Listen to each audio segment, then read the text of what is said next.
Hey everybody, welcome back to my YouTube channel. My name is Steve Holbrook and I'm excited about today's episode. Before I get into it, make sure you subscribe to the channel and turn on notifications so that you're first to see the video when I post. Also, if you want more information on how to partner with me in my business, make sure to check out agentholbrook.com in the description box below. In today's episode, we're gonna be talking about how to train your teams for success, specifically as an insurance agent. However, this video is gonna relate to all different industries and all different styles. Having been in business for as long as I have, and having built the size of business that I have, one of the benefits is that I've been able to speak all over North America. And one of the most commonly asked questions that I get is, how should I train my team for success? Listen, there's a lot of ways you can do it, and there's a lot of different points that I can make here, but I think there's a few that are super important. If you don't wanna be a lone wolf, or you don't wanna have a business that has the same 7 or 8 people recycled for a decade, and you wanna scale, there's certain things you need to pay attention to when training your team.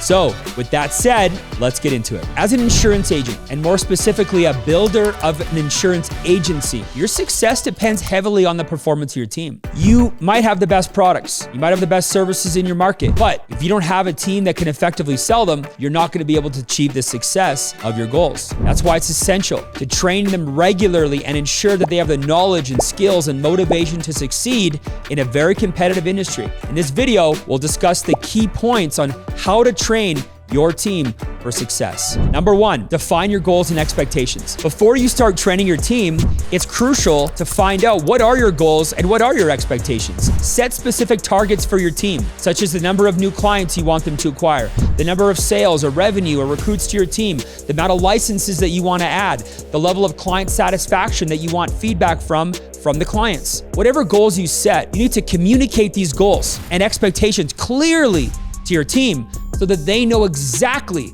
what you guys are working towards. I see teams that have been training reps for years with no clearly defined goals or expectations. They have no vision or no clarity on what the outcome is supposed to look like. They just assume by feeding their teammates more information that the results are gonna come.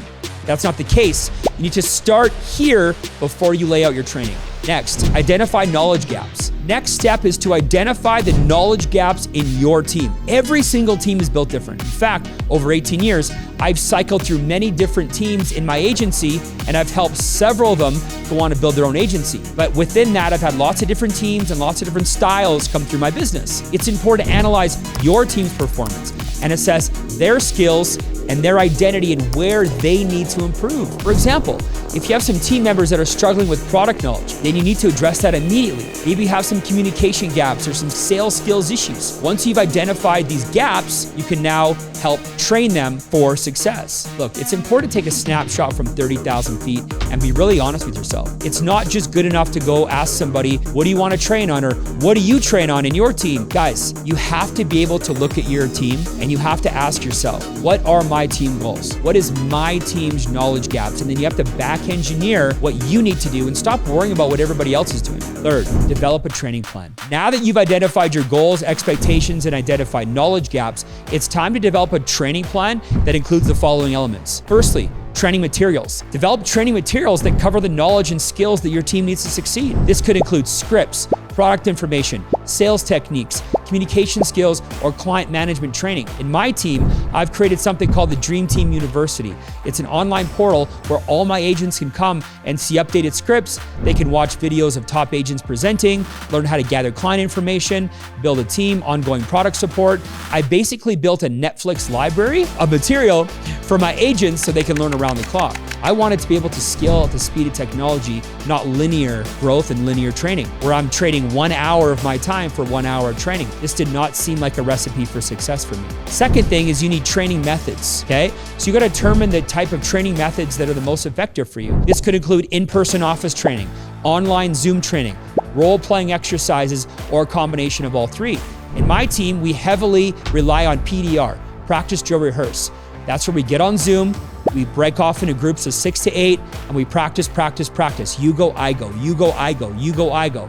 It's a safe environment. If agents are local, they come into the office for training, and we're gonna put them in little side offices, and we're gonna practice doing exercises. Repetition is one of the most important training methods that you can implement by improving their skills and your skills as a team. Here's an eye-opener for you. Go poll 10 of your teammates and ask them to invite you to a meeting or book an appointment, and then hit them with 4 or 5 objections. You'll be blown away by what they don't know. Your team is not as good as you think they are.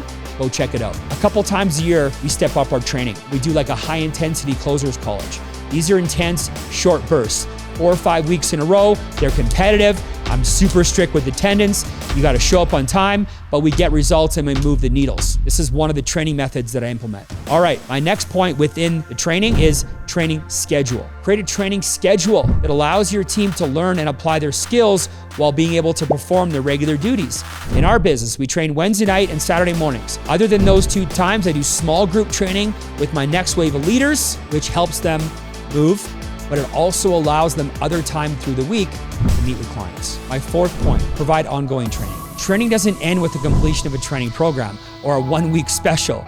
It's essential to provide ongoing training and support to your team to ensure that they're always growing and improving their skills, working towards their goals. This could include providing coaching, feedback, additional training as needed, regularly checking up with your team to ensure they're applying their new skills and providing guidance and support where necessary. What I do is I take the agents that are putting in the most work and I create a small group training Saturday mornings, just a small group. With this group, there's more accountability, there's more direct conversation, and in turn, it moves the needle a lot more for them. I reward them with more time with me because of their efforts and their results, because they're getting in the field. These agents are also placed in a private WhatsApp group where they get more access to me as a leader. Part of providing ongoing support is creating small groups for each group that has a different level of commitment, and in turn, they're gonna get a different level of support from you and different access. For all my other agents, I like to touch base with them from time to time and spot check them to see where their skill level is at. Winning at the training game is about saying the same thing to new people. Don't try and get too creative or too cute. The fundamentals are never going to change long-term. Never get tired of talking about the fundamentals. My next key, celebrate success. Celebrating successes during training is essential to keeping your team motivated and engaged. When a team member achieves a sale, a target, or a recruiting goal, recognize their achievements and celebrate their successes, no matter how big or how small. This can be done through verbal recognition, incentives, bonuses, other forms of recognition, but show the team that these teammates are doing well and lift them up. Every Wednesday night at the end of my team training, I spend 15 minutes recognizing agents for what they did the last 7 days. I'll even recognize everybody that just logged in once to their study material. I'll throw all their names up on a slide. People love to see and hear their names. Anytime you can find an opportunity to recognize somebody, it reinforces that good feeling and it makes them want to come back and do it every single week. All right, you guys, I hope I got you thinking about how to train your team for success. If you're listening to this and you're doing a bunch of things that I've talked about, you must be feeling a ton of momentum in your business right now. Maybe more momentum than you ever have and could ever fathom. If you aren't doing some of this stuff, you might have a stale team with low energy. And now is the time to look in the mirror and make some changes. Don't wait for your leadership to make changes. This is your business. The time is now. All right, guys, if you like this video, make sure to subscribe, share it with your team, and give it some love. I think this is a super important topic. All of your teammates need to study. And if you have any suggestions on what kind of content you want me to make, reach out to me, comment below, find me on Instagram. I would love to make fresh content with your feedback. We'll see you on the next episode.